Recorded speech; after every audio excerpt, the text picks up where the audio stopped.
Yep. So then let's talk about the origin of water. You want to talk a bit about that? Yes, well, not exactly sure exactly how all of the water got here, but some of the water is extremely ancient, as you will find out.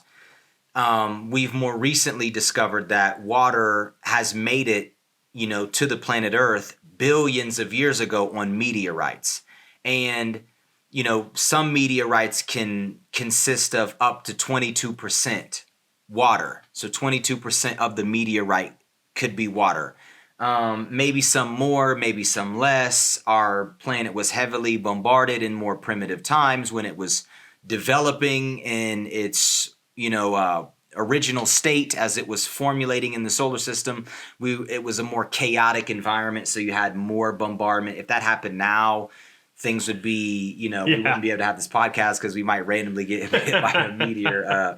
But, so it helped contribute to bringing water to the surface of our planet. And as you know, or you may know, or you might not know, and you're about to find out of all the surface area on the planet, water makes up the majority of it. Yeah. So out of 196.9 million square miles of total surface area, 139.4 million square miles is water.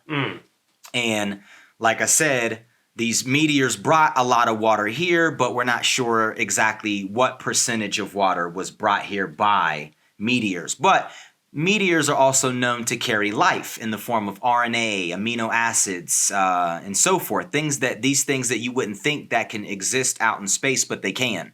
So that's another thing that we don't really know how life originated here, but it may have traveled here by way of meteorites as well, because we're also made of stardust, basically. Right. A lot of the elements in our solar system, and there are other things out there, like I said, such as RNA that may have been the origin of life, or at least contributed to it. Yeah. And another thing is with water, and water making up the majority of the surface, and we also have caverns and lakes of water underneath of the surface. But we're not going to get into that. We're going to save that for the stellar human. But on the surface, like I said, the majority of it is water, and then 97.5% of that water is salt water. So it's not something that humans can ingest, or non-saltwater animals. But 2.5% is fresh water, and then out of the fresh water, you have lakes and rivers making up 3% or 0.3%. I think it's a very low number.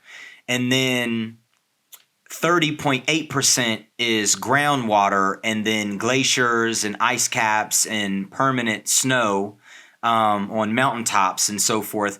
That is 68.9%. Oh, wow. Yeah, so a lot of it we can't even really get to. Exactly. And that's something that we're getting more access to as the Earth gets hotter, but there's going to be consequences to that. We'll probably get into that a bit more with the Earth lecture that we're going to talk about. But just to kind of talk about a bit about why so much of the water is salt water, we know that, like Jordan said, it was like 97.5%. Is that what it was? Yep. Is salt water. And we can still, right, we've got the cycles of water. So water still evaporates from the ocean.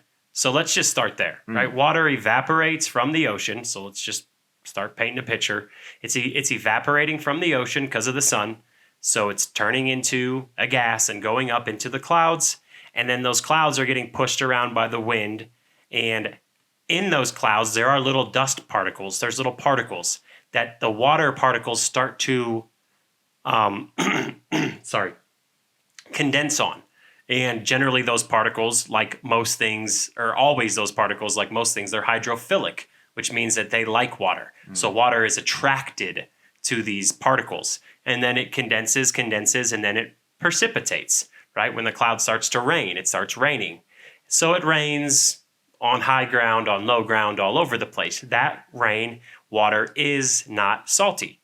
But when it hits the water, gravity, right? We know that gravity, where there's mass, there is a warp in space-time, and that warp in space-time causes what we perceive as gravity. But really, it is just a byproduct of the geometry, meaning that it's not an actual force, but we treat it as a force. Everything is going to fall towards that mass because of the warp in space-time.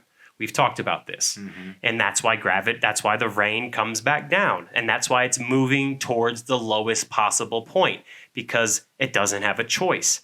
And on its way, flowing through the streams, flowing down the mountains, getting absorbed by plants, getting absorbed by different things that need it, but there's a lot of it doesn't. And it just keeps flowing, and it's picking up particles, it's picking up minerals, it's picking up salt, it's picking up these different byproducts while it's moving down through to get to sea level as it's journeying. And then it gets back down to the sea. Now it's salty, and then it evaporates again. So that's kind of the cycle that water goes through. I'm not quite sure if we know the length of those cycles. Yes, to some degree. It's not absolute, but it's approximate.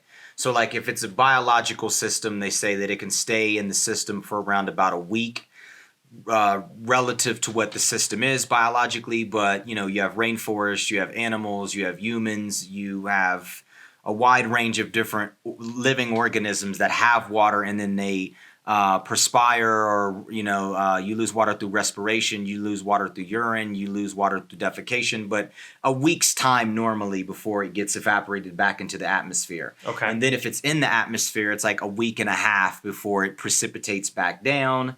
And then the accumulation or the condensation of this water accumulating in the clouds through evaporation and then condensating. Certain clouds can house more water than other cloud types, and cumulus clouds can house up to thousands of tons of water.